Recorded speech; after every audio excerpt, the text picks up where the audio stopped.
Hello, welcome to beginner woodworking class number 4, making a wall plaque. I'm SoCal Wood Gal and I am thrilled to finally be back in the shop building and creating. Yeehaw! Now if you haven't already, please do take some time to watch the prior 3 classes. That's setting up your wood shop, building a simple table, and making your wood projects amazing through paint and stain.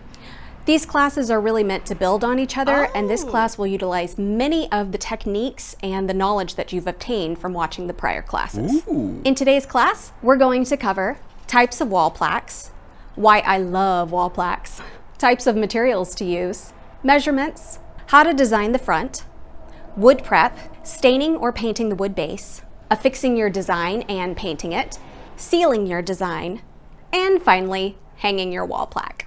This class is for anyone interested in making their own wooden wall plaque. No prior experience is required, but some basic tools are necessary. Hammer, saw, sander, eye, ear, lung protection, gloves, and a paintbrush. Now, depending on your design preferences, you might also need either a printer, a paper crafting machine like a Cricut, or stencils. Let's get started.